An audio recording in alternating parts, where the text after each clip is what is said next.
Bienvenue à tous pour ce webinaire sur le laitron des champs où on va chercher à le comprendre et le combattre sans herbicide.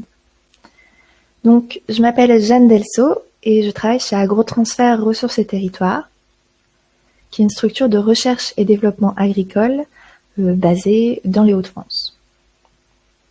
Donc aujourd'hui, on va discuter de la gestion sans herbicide. Pourquoi ? Parce que l'ensemble des données qui sont présentées aujourd'hui, elles sont issues du projet Vive les Bio, qui était un projet qui s'est tenu de 2020 à cette année, qui était sur la maîtrise des vivaces, des bioagresseurs telluriques et de la fertilité des sols dans les systèmes léguminés biologiques. Et c'était une poursuite du projet parce qu'on avait déjà travaillé sur les vivaces dans un projet précédent, c'est pour ça que c'est Vive les Bio 2. Donc c'est un projet qui est porté par Agrotransfert Ressources et Territoires et qui a été financé par la région Hauts-de-France, les agences de l'eau Seine-Normandie et Artois-Picardie. Et c'est un projet partenarial qui était conduit avec les chambres départementales situées dans les Hauts-de-France, les chambres d'agriculture départementales, l'association Bio en Hauts-de-France, le marché de Falampin, la coopérative du marché de Falampin, et on avait aussi en partenaire technique l'INRAE et Unilassal. Donc, je regarde un peu rapidement dans le chat, ça a l'air d'aller, j'ai pas de remarques sur le fait que vous ne m'entendez pas, donc ça devrait aller. Alors, et je pense que vous voyez mon écran aussi. Petite vérification technique, ça devrait aller. Donc, comment ça va se passer le webinaire ? Je vais vous présenter en plus ou moins 45 minutes nos informations sur le laitron des champs.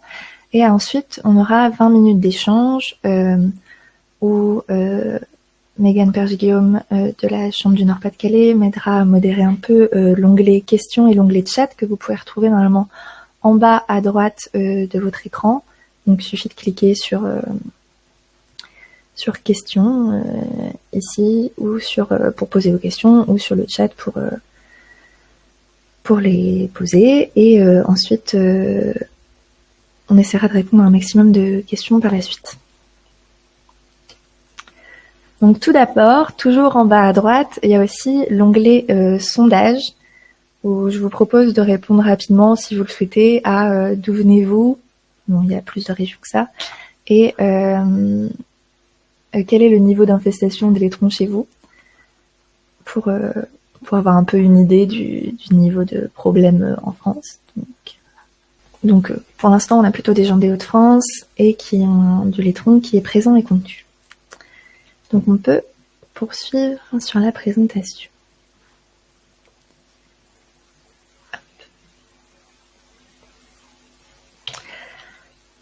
Alors, le laitron des champs, notre sujet aujourd'hui, qu'est-ce que c'est que le laitron des champs ? Alors le laitron des champs, c'est une plante vivace qui se reconnaît parce qu'elle a les feuilles irrégulièrement dentées avec des petites oreillettes arrondies à la base des feuilles. Ce qu'on peut voir à gauche sur cette image. Dans laitron, on entend lait, c'est parce que quand il y a une cassure d'une tige ou d'une feuille, on va voir apparaître un latex, d'où le laitron, laitue, tout ça. On le reconnaît aussi parce qu'il a une inflorescence en capitule qui est jaune.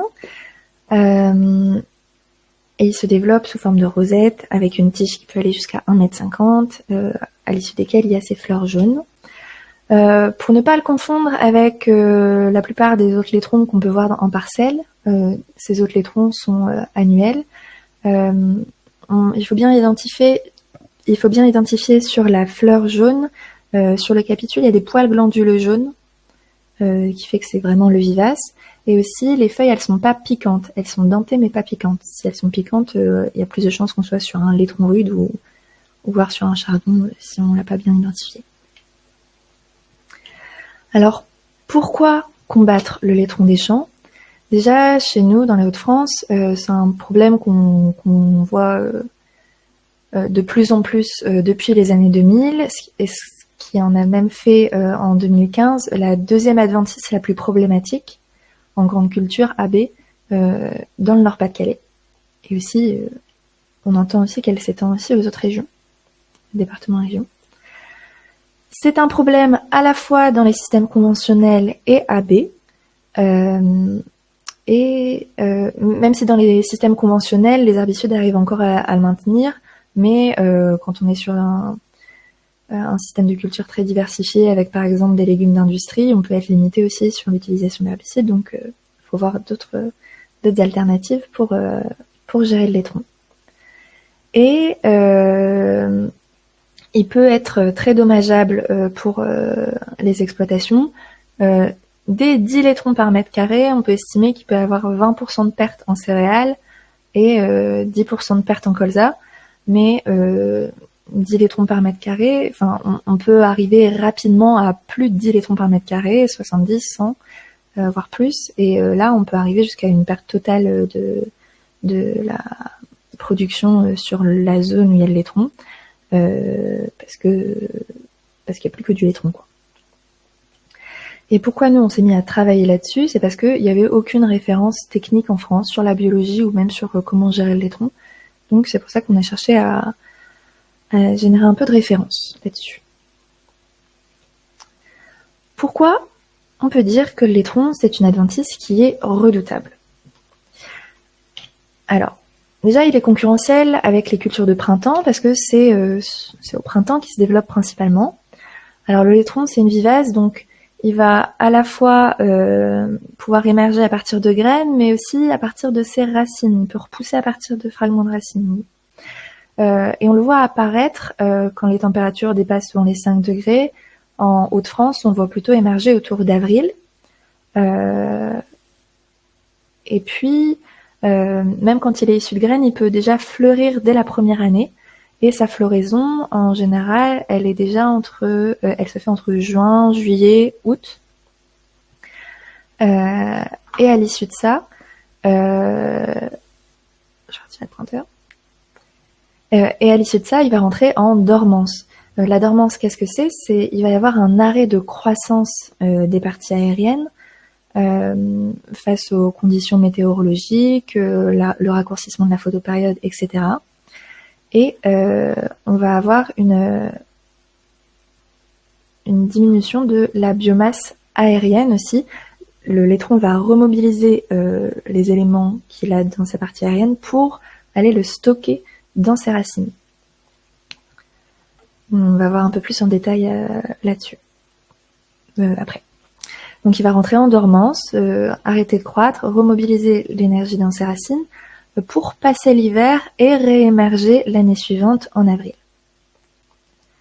On dit qu'il a un développement assez rapide, plutôt rapide, parce que à partir d'une graine ou d'un fragment, il peut pousser en 10 à 15 jours, voire moins, en fonction du moment où il repousse. Il met un peu plus de temps à pousser quand c'est en avril-mai, et il pousse beaucoup plus rapidement, il repousse beaucoup plus rapidement quand c'est vers juin, juillet, août. Pareil, une fois qu'il y a la fleur qui a été mise en place, les graines, elles sont matures 5 jours après la pollinisation. Donc ça va très vite une fois que les fleurs sont apparues pour que les graines soient matures. Et ouais, je disais que le laitron, il pousse plutôt rapidement. 10 jours pour arriver à une belle petite rosette, c'est assez rapide comparé à des cultures comme la carotte ou les oignons qui peuvent mettre 1 mois à lever. Ce qui en fait une adventice redoutable aussi, c'est qu'il est peu exigeant, il se plaît un peu partout, il s'acclimate à tout type de sol, bien qu'il soit favorisé dans les sols qui sont riches en azote et en potasse. Après, on peut dire aussi qu'il est un peu sensible à la sécheresse et qu'il est plutôt sensible au tassement. C'est ce qui ressort de la bibliographie. Donc, je suis passée un peu rapidement sur le fait que le laitron, c'est une adventice vivace. Mais qu'est-ce que ça veut dire qu'une adventice vivace? C'est qu'il a 2 moyens de reproduction. Je vous ai dit qu'il pouvait se multiplier à la fois par les graines, mais aussi il peut se multiplier par ses racines. Et au niveau de ses racines, en fait, il va pouvoir stocker de l'énergie dans ses racines qui sont un peu épaissies. Et il y a des plants qui vont pouvoir pousser à partir des racines traçantes où il y a des bourgeons qui ont la capacité de donner des nouveaux plants. Donc pour vous donner un peu plus de détails sur la multiplication par les graines, une plante sur une année, elle peut produire 500 à 13 000 graines. Ces graines, elles ont des aigrettes plumeuses, c'est-à-dire qu'elles peuvent voler par un coup de vent et aussi s'accrocher aux animaux qui passent. Mais en général, la bibliographie dit que au maximum, elle va jusqu'à 10 mètres. Après, c'est que la petite plume qui continue de voler, mais la graine, elle est déjà tombée. Et au niveau de la conservation, on dit qu'il se conserve jusqu'à 5 ans dans le sol. Et par rapport à la germination aussi, la germination, elle se fait surtout dans les 5 voire 7 cm de profondeur du sol de manière optimale pour germer. Maintenant, par rapport à la multiplication végétative, donc déjà on dit qu'il y a une multiplication végétative spontanée, c'est-à-dire que la plante, elle va faire ses racines traçantes horizontales, sur lesquelles il y a de nombreux bourgeons. Ces racines, elles peuvent pousser de 50 cm à 3 mètres par an si on ne vient pas perturber le laitron. Je vous ai dit qu'il va stocker de l'énergie dans ses racines. Du coup, ces racines horizontales, elles sont épaissies avec du stock de sucre. Et tout ça pour pouvoir passer l'hiver, pour pouvoir survivre dans le sol sans subir les aléas de l'hiver en surface. On parle aussi de capacité de régénération, c'est-à-dire que quand il va y avoir un passage d'outils, où pour une raison X ou Y, la partie aérienne du laitron va être détruite, on parle de régénération quand le laitron va repousser à partir d'un fragment de racine, à partir de ses racines. Sur ces racines, quand il y a une tige qui va pousser à partir d'un bourgeon, on appelle ça un drageon, une tige issue d'une racine. Et la première tige qui va pousser, elle va exercer une sorte de dominance sur les autres bourgeons autour pour ralentir la pousse d'autres plants à partir de la racine autour pour éviter qu'il y ait une concurrence. Donc elle va limiter la pousse d'autres laitrons à proximité de la première tige. Donc on parle de dominance apicale, d'une sorte de dominance apicale. Et du coup, si on vient sectionner la tige, si on vient détruire la partie aérienne, ça va stimuler la repousse d'autres tiges à proximité sur cette racine. Je vous ai dit qu'il y avait une capacité de régénération à partir de fragments, si on vient passer avec un outil et que ça vient fragmenter les racines de laitron, et même dès 1 cm de fragments de racines, il peut y avoir un nouveau plant qui repart juste de 1 cm de fragments. Du coup, on peut dire que c'est des pouvoirs cachés sous la surface. Comment ça se passe un peu plus concrètement dans le sol? Donc je vous dis, un drageon, c'est une tige issue d'une racine. Il y a des racines traçantes horizontales épaissies parce qu'elles ont stocké de l'énergie, et il y a des racines verticales qui, elles aussi, portent des bourgeons, et elles peuvent aller jusqu'à 2 à 3 mètres de profondeur. Mais bon, en général, quand il y a des repousses, c'est sur des bourgeons qui sont maximum 50 à 50 cm de profondeur dans le sol. La plupart de la biomasse racinaire, elle se situe dans les 20 premiers centimètres du sol. Donc toutes les racines horizontales épaissies, elles sont quasiment dans les 20 premiers centimètres du sol. C'est là où il peut y avoir des passages d'outils. Et un autre problème aussi, c'est que les racines, elles sont déjà très souples et elles sont cassantes. Donc facilement, on va casser des tronçons de racines qui risquent de stimuler la repousse de nouveaux plants. Donc, vu qu'il y a ces 20 premiers centimètres avec la plupart des racines qui sont très cassantes, les outils vont avoir un impact là-dessus. Et du coup, il y a une étude au Canada qui a étudié l'impact des différents outils sur la fragmentation des racines de laitron. Et on peut voir que les outils comme les outils rotatifs comme la herse rotative ou le rotoculteur vont faire beaucoup plus de fragments de racines à l'issue d'un premier passage. Donc c'est pour ça que derrière ces outils-là, on peut voir parfois un tapis de laiton qui repousse derrière un premier passage. Et aussi, on observe en parcelle que quand il y avait une tache de laitron et qu'on passe un outil, bon, n'importe quel outil, mais c'est encore plus marqué derrière des outils rotatifs, que les taches de laitron s'étalent dans le sens du travail du sol. Parce qu'il y a aussi un transport de fragments. Et c'est là où c'est important de faire attention quand on travaille sur des parcelles. Il faut essayer de travailler les parcelles les moins infestées en premier et finir par les parcelles les plus infestées pour éviter de transporter de la terre avec des fragments de racines sur les outils vers des endroits qui seraient pas infestés. Et on risquerait d'exporter un peu cette infestation. Donc, le laitron, il a des racines cassantes en surface, mais du coup, on ne peut pas se dire qu'on va pouvoir les extraire avec un outil en surface, comme on pourrait faire avec le chien dans des champs. Donc, l'extraction de la totalité des organes qui pourraient refaire des laitrons derrière, c'est impossible. Donc, on va essayer de trouver quels sont ses points faibles, comment on pourrait gérer le laitron. Un des atouts pour nous, c'est qu'on connaît l'évolution des réserves énergétiques dans les racines de laitron. On sait au fur et à mesure de l'année comment ça évolue et on sait le caractériser par les stades de laitron. Du coup, on a dit le laitron, il émerge chez nous autour de avril. Et pour émerger, quand c'est issu d'un fragment de racine, il va puiser dans l'énergie de sa racine pour réussir à donner une première petite rosette. Et une fois qu'elle a formé assez de feuilles, elle va pouvoir faire de la photosynthèse et elle va pouvoir à la fois continuer de croître grâce à la photosynthèse et en plus réemmagasiner de l'énergie dans ses racines. Donc on voit qu'avant le point de compensation, il puise dans son énergie et après le point de compensation, il va réemmagasiner un peu d'énergie dans ses racines. Donc quand je parle de point de compensation, c'est vraiment ce moment, le point de bascule où il arrête de puiser dans son énergie racinaire parce qu'il a assez de feuilles pour faire la photosynthèse et il va réemmagasiner l'énergie. C'est ça qu'on appelle le point de compensation.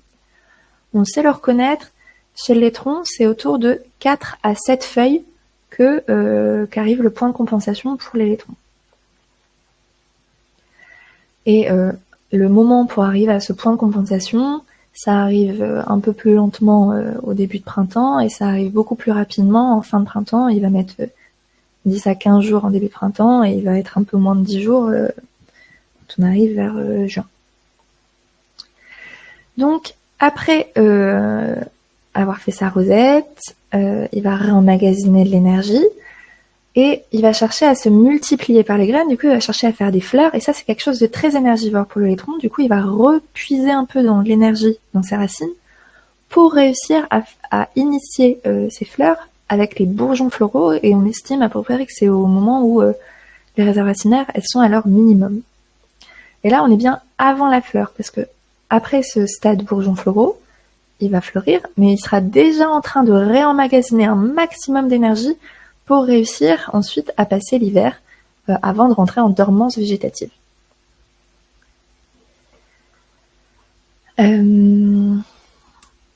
Donc voilà. On sait que le niveau d'énergie racinaire varie au fur et à mesure du temps et qu'on pourrait épuiser l'énergie stockée dans les racines pour se débarrasser un peu du laitron. Donc l'épuisement, ça va être notre stratégie principale pour lutter contre le laitron. Comment épuiser les réserves de laitron ? Donc là, on retrouve le schéma avec l'évolution du niveau d'énergie racinaire en parallèle avec, avec le moment où on va implanter une culture de printemps. Si possible, on va mettre une culture de printemps tardive, ce qui va nous permettre de venir travailler le sol avant. Donc, au printemps, le laitron, il émerge, il arrive à son point de compensation, et c'est à ce moment-là qu'on va venir chercher à faire un déchômage. vous verrez après, mais ce sera surtout un scalpage, qui va détruire la partie aérienne, qui va obliger l'électron à repuiser dans l'énergie dans ses racines pour réussir à refaire une rosette. Et là, on va réintervenir une seconde fois pour qu'il vienne repuiser dans l'énergie de ses racines pour réussir à refaire sa rosette. Et ça, au moins 3 fois avant l'implantation de la culture de printemps. Et ensuite, si c'est une culture, par exemple un haricot vert qui peut être biné, on va pouvoir venir faire 2 binages pour encore accentuer cet épuisement qu'on a déjà mis en place par des déchômages répétés. Et l'objectif, ça va être, avant l'entrée en dormance végétative, d'agrandir un maximum le delta entre l'énergie qu'il aurait pu stocker si on l'avait pas dérangé et l'énergie qu'il a pu stocker et l'énergie qu'il a épuisée à cause de nos interventions mécaniques. Donc je parle de déchômage, mais qu'est-ce qu'un déchômage efficace pour lutter contre l'électron? Ce que l'on cherche, c'est à détruire toutes les parties aériennes pour être sûr qu'il ne va pas continuer à évoluer et restocker l'énergie dans ses racines. Donc pour ça, les outils qu'on préconise, c'est plutôt des outils à dents avec des ailettes, c'est-à-dire soc pas de doigts, avec des ailettes avec un recouvrement maximal souhaité, on dit au moins 30% de recouvrement, c'est correct. On va éviter la reprise des fragments racinaires qui pourraient être remontés en surface par le passage d'outils. Donc pour ça, on essaye de chercher des conditions plutôt chaudes et séchantes derrière, comme ça, s'il y a des fragments racinaires en surface, on peut quand même au moins détruire en plus cette réserve d'énergie. Et aussi, ce qui est très important, c'est se donner la possibilité de passer plusieurs fois. Parce que multiplier les passages, c'est diviser les réserves. On avait vu, après un passage, on a fait beaucoup de fragments, on a fait un certain nombre de fragments de racines qui peuvent donner tout autant de plans derrière. Mais si on vient faire 2 voire 3 passages, déjà on réduit le nombre de fragments qu'on retrouve derrière les passages d'outils. Du coup, il y a moins de repousse derrière ça. Et aussi, donc là, on voyait le nombre de fragments qu'on retrouve derrière le passage, un passage d'outils, 2 passages ou 3 passages, mais ça se transparaît aussi par rapport à la biomasse sèche des racines qu'on retrouve dans le sol. On voit que après un passage, on a encore une biomasse importante. Après 2 passages, ça a déjà diminué. Et après 3 passages, avec l'ensemble des outils, on a bien diminué la biomasse racinaire, donc diminué le potentiel de repousse du l'électron derrière. Et là, on peut voir le comparatif avec le témoin. C'est la colonne qui est la plus à droite de chaque passage, que si on n'intervient pas, la biomasse racinaire, elle explose. Comment ça se transparaît dans les champs? Nous, dans nos essais, quand on faisait au moins 3 passages, on arrivait à réduire de 70 à 100% les densités de repousse entre le moment où l'électron émergeait et le moment de la récolte derrière une culture de printemps. Parce que là, on parle de passage au printemps. Pour illustrer un peu tout ça, je vais vous montrer les résultats d'un de nos essais qui avait lieu dans la Somme en 2023. Avant un haricot vert biné, on avait mis en place une stratégie de scalpage. Bon, l'objectif, c'était au moins 3 passages. Là, on avait réussi à en faire 4, voire 5 à certains endroits. Ce qu'on voulait observer aussi sur cet essai, c'était l'impact de la profondeur de scalpage. Du coup, sur les deux modalités à droite, on a d'abord passé soit un scalpeur léger, c'est-à-dire à 5 cm, soit un scalpeur lourd, c'est-à-dire un passage à 12 ou 15 cm de profondeur. Et après, on a alterné les profondeurs de scalpage pour voir si ça avait un effet. Bon, sur la première modalité à gauche, on avait passé la herse rotative, mais ça avait que écrété le labour, ça n'avait pas été très efficace. Du coup, on avait dû repasser un scalpeur lourd derrière. Mais bon, je trouvais ça intéressant quand même de vous montrer l'impact de ces 3 modalités. Donc, qu'est-ce que ça donne? Globalement, là, ce qu'on voit, dans tous les cas, entre le premier comptage à l'émergence d'électrons Et le dernier comptage après récolte de la culture de haricots verts, qui avait été implantée tardivement, 6 juillet. On observe que les 3 modalités, elles ont été efficaces pour gérer le laitron, réduction de 94 à 100% des laitrons. Là, on avait été vigilant à passer le déchômage au moment où le laitron il était au point de compensation. Et si on regarde un peu plus en détail, on va regarder les 2 modalités à droite. Derrière un scalpage léger à 5 cm, là, scalpage 5, on voit que l'impact direct de cette pratique, ça avait permis de réduire de 26% les repousses de laitrons sur un comptage une dizaine de jours après. Alors que pour un passage à la même date, avec un scalper passé à 12 cm de profondeur, on avait laissé le même temps de repousse, et là, on avait observé 80% de repousse en moins. Du coup, on avait observé une plus grande diminution du nombre de repousses derrière le scalper profond. Donc ça peut être intéressant, c'est quelque chose qu'on a du coup cherché à expliquer un peu plus. C'est qu'un passage profond, ça va pouvoir avoir mis plus de fragments de racines plus profondément, il va avoir mis plus de temps à repousser, et du coup, potentiellement, il va avoir plus épuisé l'énergie dans ses racines pour réussir à arriver en surface. Et ça peut être intéressant de jouer sur le retardement de la repousse de laitron pour donner un peu de marge à la culture pour se développer plus vite que le laitron. Donc, on peut jouer sur le retardement de la repousse. Alors, la bibliographie, elle dit que des plus petits fragments, ils mettent plus de temps à repousser, et des fragments plus en profondeur, ils mettent plus de temps à repousser, et ils s'épuisent un peu plus. Nous, on avait regardé la première étude que je vous avais montré, l'impact des différents outils sur les laitrons. On a vu aussi que un outil, le déchômeur à disque, un passage de déchômeur à disque, ça fait des fragments un petit peu plus longs, mais ça les met un peu plus profondément. On a voulu le comparer, nous, ce que ça allait donner au champ. D'abord passer un déchômeur à disque ou passer d'abord un scalper et ensuite s'assurer de faire 3 passages. Les outils qui avaient été utilisés, c'était un déchômeur à disque ou un cultiscalp. Les 2 outils avaient été passés à 10 cm de profondeur. Et les résultats, tout ça c'était avant encore une implantation de haricots verts, c'est sur la modalité à gauche, après un passage d'outil à disque, on observe une diminution de 85% des repousses. Là, on était pareil, d'une dizaine, un peu plus de 10-15 jours avant, 10-15 jours après, le temps de repousse. Et alors que si on a passé un scalper à 10 cm à la même date, on observe une réduction de 38% du nombre de repousses. Donc, on observe un nombre de repousses moindre après un outil à disque par rapport au scalper. Donc ça, je vous ai dit dans la biblio, on a vu un outil à disque, il fait des fragments un petit peu plus longs et en moyenne, il en met plus dans le fond de la zone de travail par rapport à un scalper où c'est plus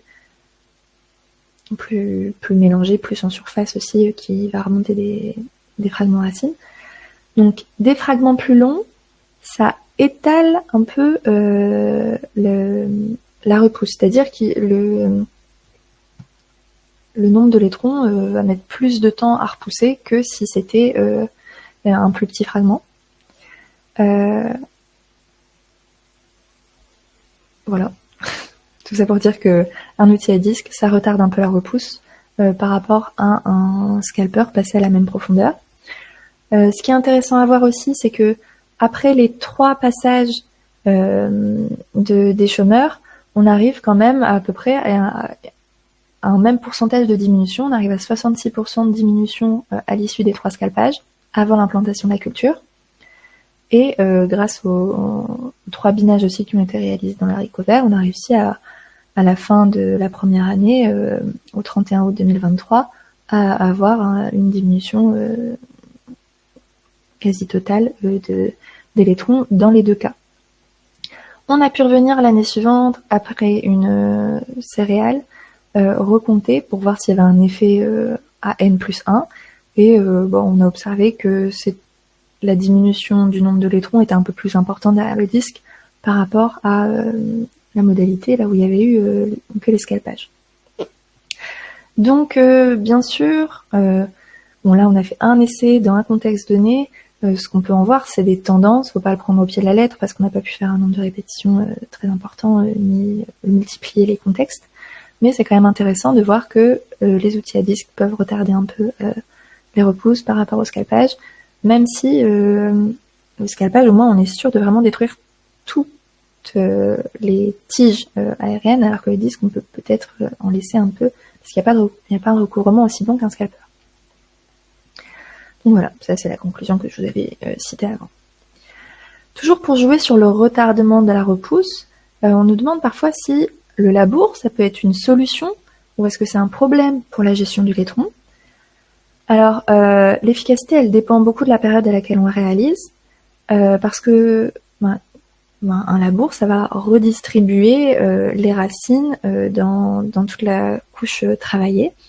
Et du coup, il va y en avoir à différentes profondeurs et ça va faire une levée plutôt hétérogène derrière et un peu plus étalée parce que les fragments en surface vont émerger plus vite que ceux qui sont en profondeur. La bibliographie, elle dit un labour d'automne, c'est pas top parce que on va retarder la repousse au printemps des laitrons et ça va du coup réduire notre fenêtre si on veut faire des déchômages répétés au printemps derrière. Donc c'est pas top. Un labour au printemps, bon là on est entre février et mai, si on fait un labour là, le laitron il aura peut-être déjà émergé avant, on va faire le labour, ça va le détruire une première fois, ça peut participer à l'épuisement, mais dans tous les cas si on fait un labour tôt, ça va retarder les repousses derrière et on aura toujours un créneau assez court pour faire au moins nos 3 scalpages répétés. Un labour de printemps en juin, juste avant l'implantation d'une culture tardive, ça peut être top s'il est derrière une stratégie d'épuisement où on va passer au moins 3 fois, parce que ça va retarder la repousse du laitron, au moins l'étaler, et ça va permettre de donner à la culture implantée juste derrière un peu de temps pour se développer avant que toute la densité de laitron ne revienne coloniser l'espace aérien. Et enfin, on nous a aussi parlé de double labour, un en juin, un en novembre. Du coup, on cumule les bénéfices du labour en juin si on a fait des stratégies d'épuisement avant, et en novembre, ça va faire qu'il va repousser plus lentement derrière. Du coup, ça peut être efficace aussi, mais bon, faut aimer le labour aussi à ce moment-là pour réaliser ça.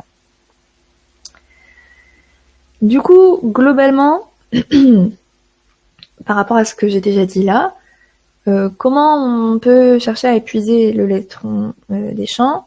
Il faut essayer surtout de viser l'interculture de printemps-été parce que c'est là où le laitron est le plus poussant et c'est là où on va pouvoir faire une stratégie d'épuisement sur un temps le plus court possible. On va chercher à utiliser des outils qui détruisent vraiment toute la partie aérienne, un outil scalper avec un recouvrement maximal. On va intervenir à chaque fois au point de compensation pour éviter que le laitron en réemmagasine de l'énergie. On va intervenir sur la période poussante, c'est-à-dire, ok, si on n'a pas réussi à avoir l'interculture de printemps-été, on peut essayer de faire des interventions derrière une culture d'hiver récoltée assez tôt pour intervenir jusqu'à maximum mi-septembre avant l'entrée en dormance du laitron. Et enfin, c'est encore mieux si on fait des interventions en interculture de printemps et qu'on combine avec une culture binée derrière pour accentuer cet épuisement. Et enfin, les dernières choses que je vous ai montrées, c'est si on a des objectifs pour nos cultures d'avoir une terre très fine, qu'on doit passer par exemple un outil rotatif qui va venir vraiment imiter le sol et faire des tout petits fragments de laiton pour éviter que ce ne soit qu'un tapis de laiton derrière cet outil rotatif, et on va se donner les moyens pour passer au moins 3 fois pour à la fois remplir l'objectif d'avoir une terre ok pour les légumes racines, mais aussi on aura géré le laitron avant. Pardon. Donc là, tout ça, c'est un peu le bilan de comment gérer le laitron à l'échelle de l'itinéraire technique par des outils mécaniques. Comment prendre un peu de recul, réfléchir plus globalement la stratégie?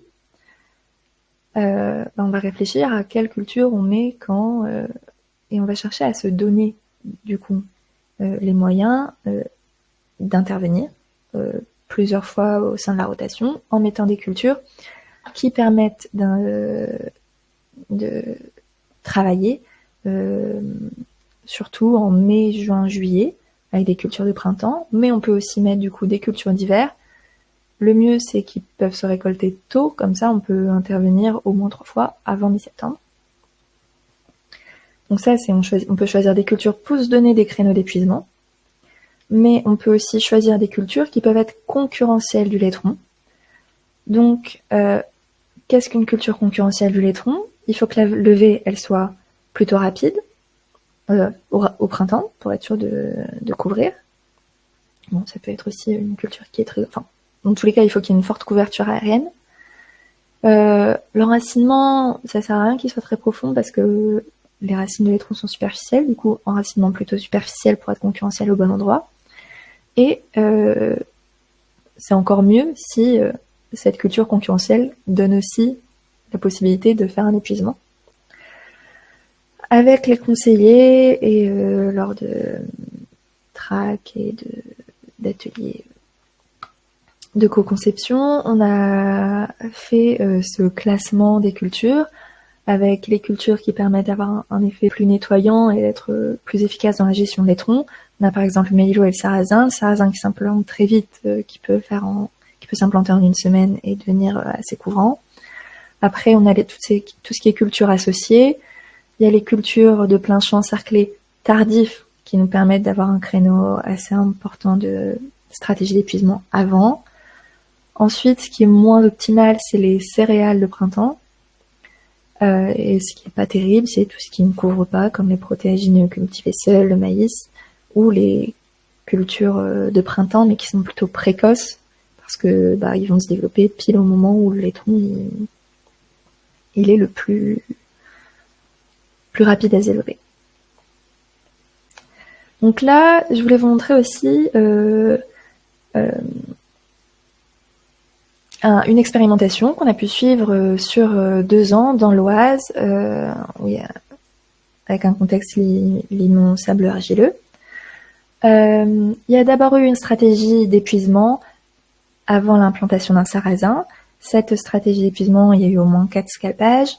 Elle a permis de bien réduire les densités de laitron avant l'implantation du sarrasin, qui s'est développé très rapidement, et on voit qu'il a été assez concurrentiel parce qu'il a permis de maintenir la pression laitron, maintenir les densités assez basses de laitron. Derrière ça, il y a eu un orge d'hiver qui a été implanté. Pareil, on voit que ça remonte un tout petit peu, mais ça permet quand même de parvenir aux densités initiales de laitron. Et derrière ça, l'agriculteur a souhaité mettre de la pomme de terre et il a fait un labour, une herse rotative, et il a pu complémenter tout ça avec du butage-binage, où il a pu passer 3 fois sur ses pommes de terre. Et en soi, il a réussi à bien gérer le laitron parce qu'il y avait une diminution de 94% du nombre de laitrons par rapport à 2022. Donc là, la stratégie, elle a été efficace. Et en plus, là, l'orge d'hiver, il a été assez concurrentiel malgré un statut azoté assez défavorable cette année-là. Donc, le sarrasin et l'orge d'hiver, ça peut être validé comme des cultures assez étouffantes du laitron quand ils arrivent à bien s'implanter.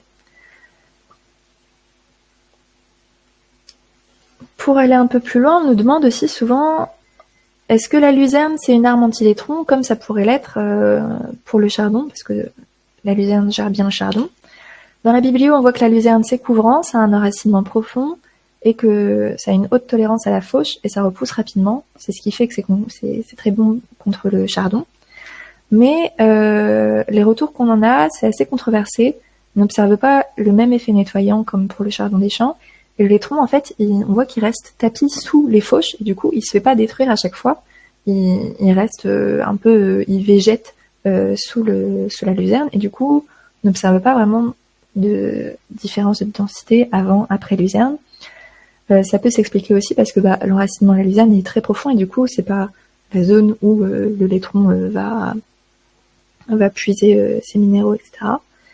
Et du coup, le fait qu'il reste tapis sous les fauches, ça vient pas le perturber. Donc, nous, on a un avis assez mitigé sur le fait que la luzerne, ça peut être efficace contre le laiton des champs. On nous demande aussi, est-ce que si j'implante des couverts, ça va permettre de gérer le laiton des champs? Là, je vous montre d'autres résultats d'essais du projet précédent, Vive les Bio 1, où on travaillait plutôt sur le chardon. Et on a eu une vigilance sur l'évolution aussi du laitron en fonction des pratiques qui ont été menées.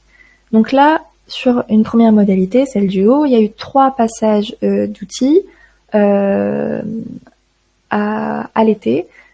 Premier passage 10 août, deuxième en septembre et le troisième en octobre. Donc là, il y a 1 mois entre les différents déchômages. Il y a eu un labour d'automne et c'était avant l'implantation d'un blé d'hiver. Ensuite, il y a encore eu 2 déchômages, puis l'implantation d'un triticale pois fourrager. Et on a été voir à l'émergence du laitron, après le blé d'hiver et après le triticale pois fourrager, on a été voir les densités de laitron chardon. Et sur une autre modalité, là, on a mis en place un couvert après un déchômage. Et ce couvert, c'était facélie, moutarde, trèfle d'Alexandrie, et il y avait aussi des repousses d'avoine. Là, le couvert avait été broyé 2 fois au printemps l'année suivante. Il y avait eu une sécheresse, du coup, la jachère avait pas repoussé. Enfin bref. Ensuite, on a implanté triticale. Et du coup, on a voulu comparer l'efficacité des deux. Là, dans les 2 cas, le nombre de laitrons des champs avait augmenté. Pourquoi il avait augmenté? Déjà, sur la modalité déchômage, il y avait eu 1 mois entre les différents déchômages parce qu'on s'était basé sur le stade du chardon. On était intervenu au moment où le chardon était à son point de compensation. Mais le laitron, lui, il était déjà un peu plus évolué parce que le laitron, il pousse plus vite. Donc, c'était pas le moment optimal d'intervention. On a laissé le laitron réemmagasiner l'énergie avant chaque déchômage. Du coup, ça, c'était pas optimal. Et sur la deuxième modalité, là, déjà, on n'a pas pu faire d'épuisement avec les déchômages parce qu'on a voulu implanter tôt la jachère. Et ensuite, la jachère, elle s'est développée sur le moment où le laitron, il était dormant. Du coup, ça n'a pas eu d'effet direct sur le laitron. Et du coup, ça ne l'a pas épuisé. Donc, il a pu se redévelopper derrière tranquille. Du coup, je vous ai dit, l'essai d'avant, on avait suivi un peu le chardon. Donc, est-ce que si on gère le chardon, si on gère bien le chardon, est-ce que ça va gérer le laitron des champs? Là, je vous ai remis, l'agriculteur 6 ici, c'est le même que celui qu'on voit en haut ici. Donc, il y avait eu les 3 déchômages avec 1 mois d'intervalle, et le dernier, il avait été réalisé en octobre. Octobre, le laitron, il est déjà en dormance, du coup, ça n'avait pas été optimal. Et l'année suivante, on avait fait 2 déchômages. Donc ça, c'est la modalité qu'on connaît déjà. Chez un autre agriculteur, à gauche, l'agriculteur 5, là, il y avait eu 4 déchômages réalisés la première année, à l'été, avec là un respect de 10 à 15 jours d'intervalle entre les différents déchômages. On était un peu plus proche du point de compensation du laitron.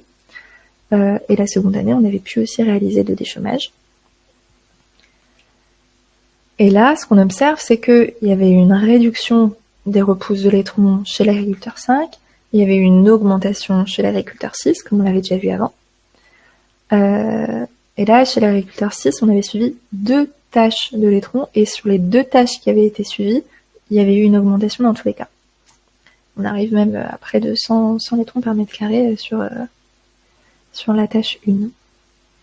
Donc là, ce qui est important de savoir, c'est si on a du chardon et du laitron, il vaut mieux intervenir un peu avant le point de compensation du chardon. Il faut se baser sur le développement du laitron. Parce que le laitron, il se développe rapidement en 10 à 15 jours, alors que le chardon, c'est en 2 à 3 semaines qu'il réatteint son point de compensation. Donc, si on a les deux, on regarde le laitron. Si le laitron il est à son point de compensation, on déclenche le déchômage. Et sur les essais qu'on a suivis, si on respecte le point de compensation du laitron, ça permet aussi de diminuer un peu le chardon. Donc on va savoir gérer un peu les deux. Même si c'est pas optimal pour le chardon, ça permet quand même de le gérer et de réduire les densités derrière. Alors que si on attend d'arriver au point de compensation du chardon, le laitron, il explose derrière. Voilà un peu les questions qu'on avait l'habitude de recevoir.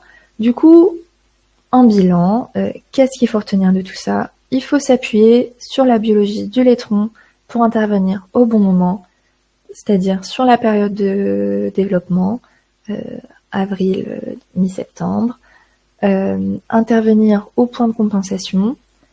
Il faut aussi épuiser les racines par tous les moyens possibles. Premier objectif, détruire toutes les parties aériennes. Et si on doit utiliser d'autres outils, on sait que faire des fragments plus petits, ça va pousser plus lentement. Mettre des fragments plus en profondeur, ça va lui permettre de repousser plus lentement. Donc on peut combiner les objectifs. Il faut se donner les moyens d'intervenir correctement, déjà avec des outils, avec un bon recouvrement, et aussi se donner une plage d'intervention. On dit d'à peu près 1 mois et demi pour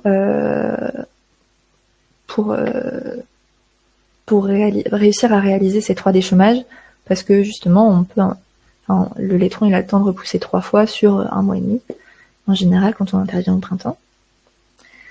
Et aussi, dernier point, il faut combiner au maximum les leviers pour limiter sa compétition, à la fois de l'épuisement mécanique, à la fois travailler sur les cultures qu'on met en place pour essayer de mettre en place des cultures étouffantes. Donc voilà, ça c'est le bilan de nos 4-5 années d'études sur le laitron des champs.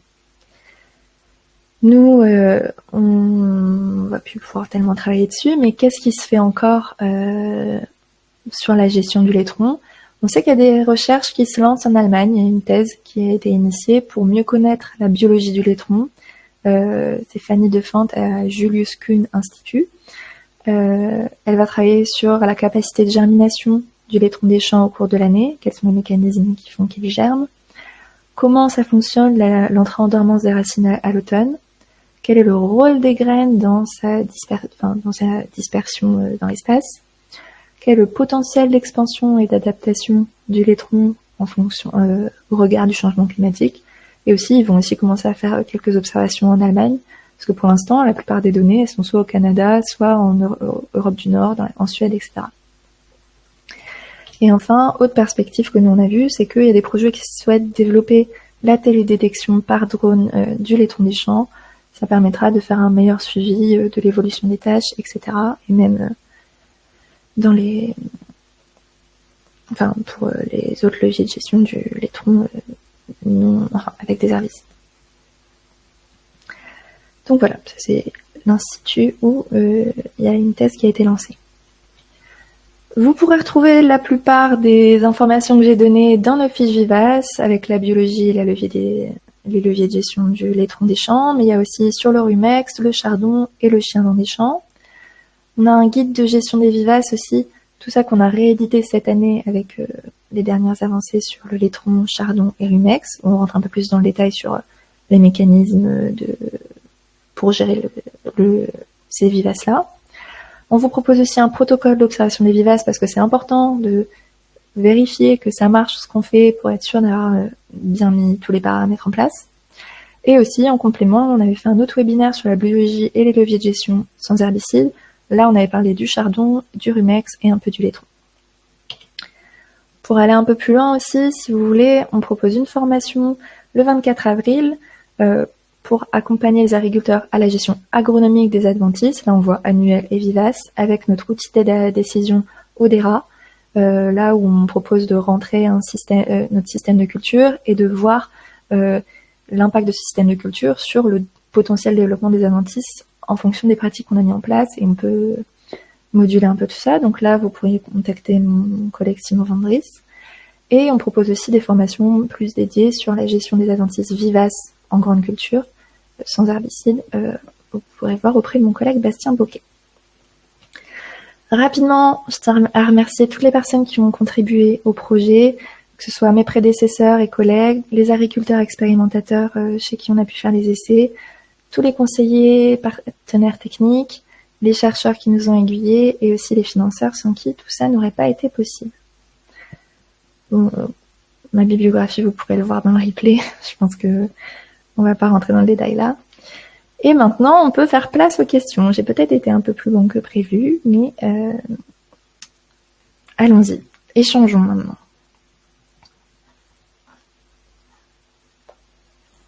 Bonjour à tous. Ouais. Alors Jeanne, du coup, j'ai trouvé quelques questions dans l'onglet qui ont été posées. La première, c'est existe-t-il des bioindicateurs qui expliquent la croissance du laitron?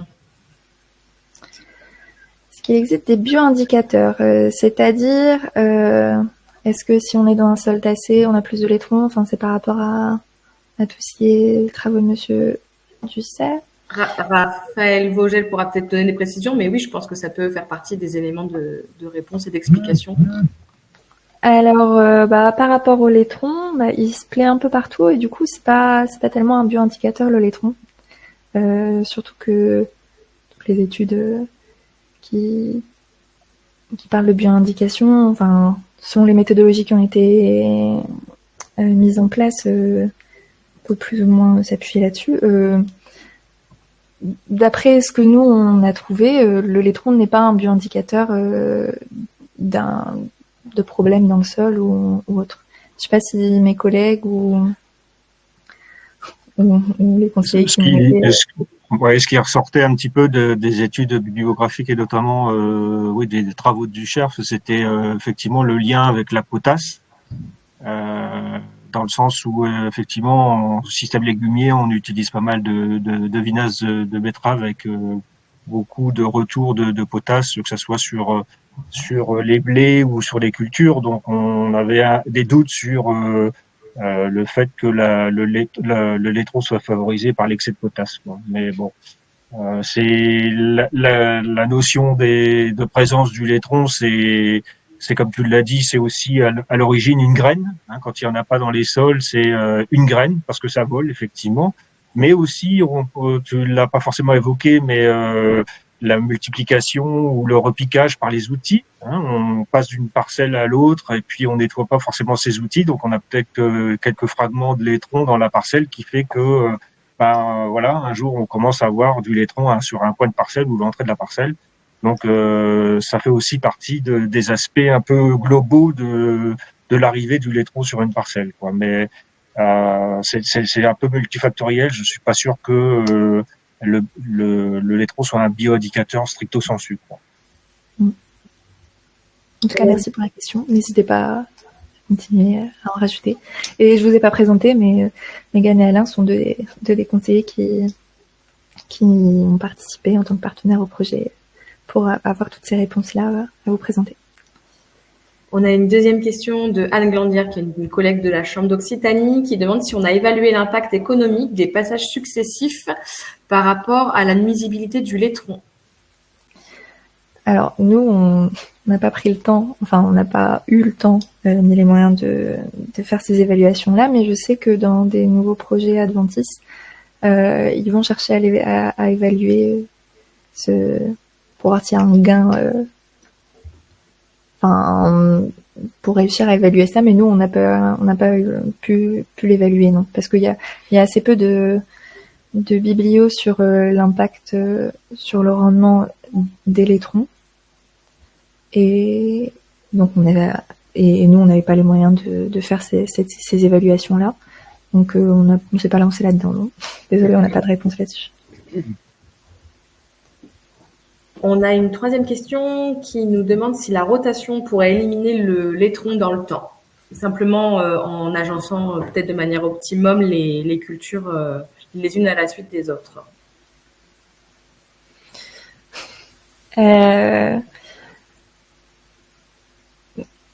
On a des agriculteurs qui nous disent qu'ils voient plus le laitron sur leur parcelle. Il y a des causes inexpliquées, sans forcément qu'ils sachent expliquer pourquoi il n'y a plus de laitron, et ils réapparaissent des années après. Il semble possible de pouvoir y arriver, mais on n'a pas pu suivre d'essais sur assez d'années pour réussir à voir ça, nous en tout cas.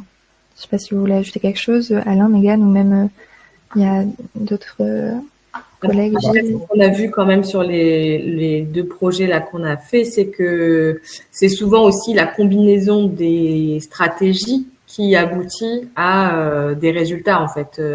Le simple fait de modifier sa succession culturelle ou de faire uniquement des passages successifs en mécanique, en fonction du niveau d'infestation bien sûr, est souvent assez peu satisfaisant en termes de réduction de la pression laitron, quoi.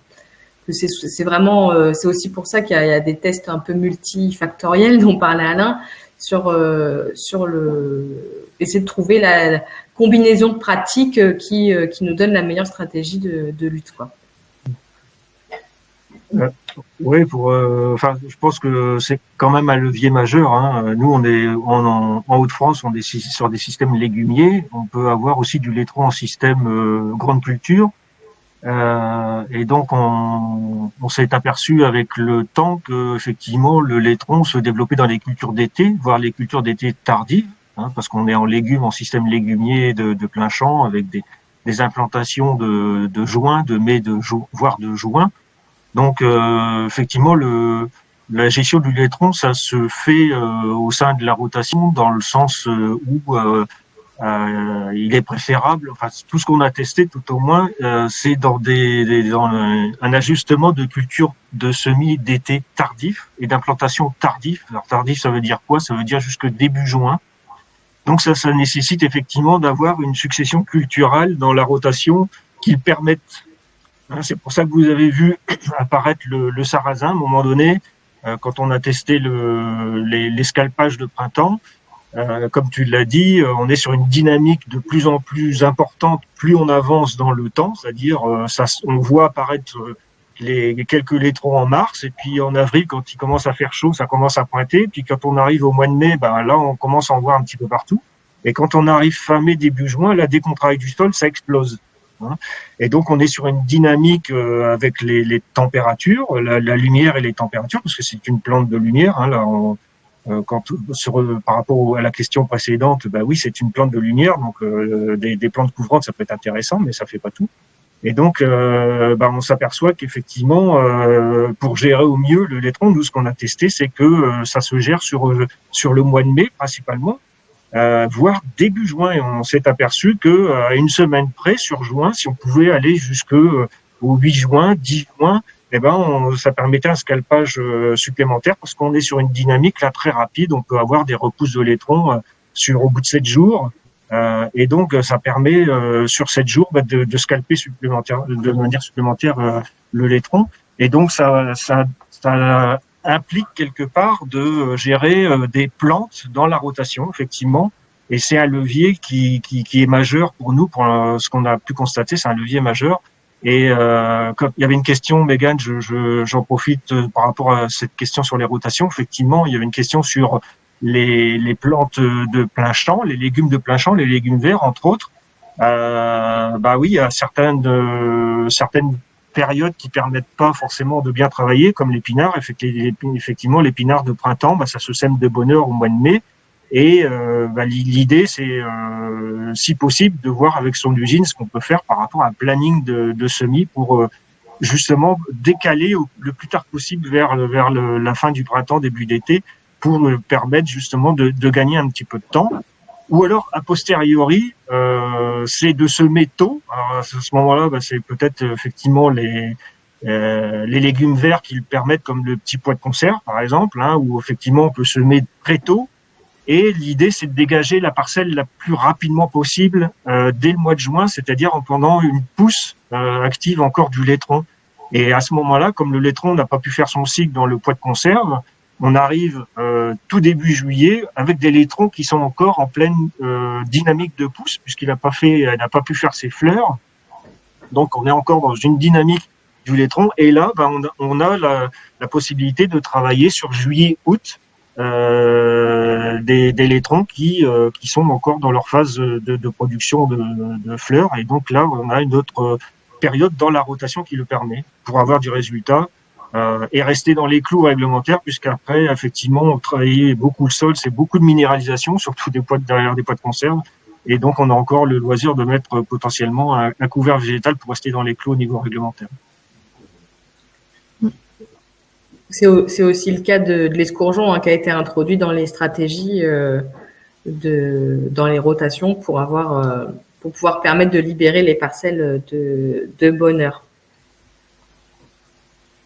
Gilles nous a rejoint. Tu veux rajouter quelque chose? Oui, je pense qu'on peut dire quand même que les producteurs de légumes de plein champ, depuis quelques années, ont eu à faire face à des difficultés de commercialisation. Donc, l'évolution des surfaces dans les exploitations ont plutôt tendance à sensiblement diminuer. Donc, la possibilité au niveau des rotations d'avoir des rotations sur des rotations relativement longues, des temps différents avec 3-4 années où on a des cultures qui permettent de faire régresser le laitron, et puis après une phase un peu plus compliquée pour certains où les légumes vont se succéder. Donc il y a une possibilité quand même qu'utilisent certains producteurs de légumes de plein champ de valoriser la rotation pour justement mettre en avant ces possibilités aussi de gérer sur le moyen terme la présence des laitrons. Et puis il y a une réflexion importante chez la plupart des producteurs de légumes de plein champ sur l'utilisation de la fraise et la limitation du recours à la fraise qui a souvent été l'outil qui a vu ou permis l'explosion des laitrons dans ces exploitations.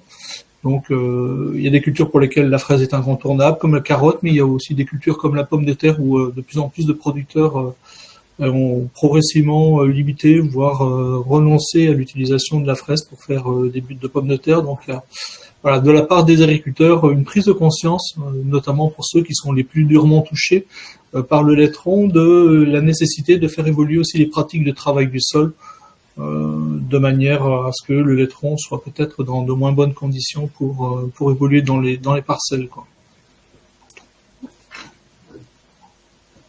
Merci.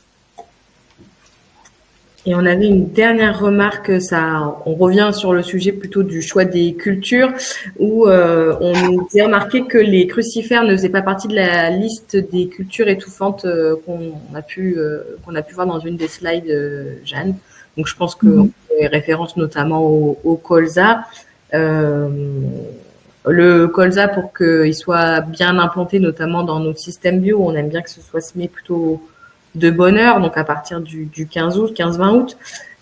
Donc il faudrait qu'on puisse avoir une période de travail du sol en amont de l'implantation du colza, et puis de toute façon après le laitron arrive en dormance sur l'automne. Donc autre avantage du colza, c'est quand même qu'il libère aussi relativement tôt les parcelles, et donc dans ces cas-là, on retombe sur la stratégie qu'Alain a pu évoquer.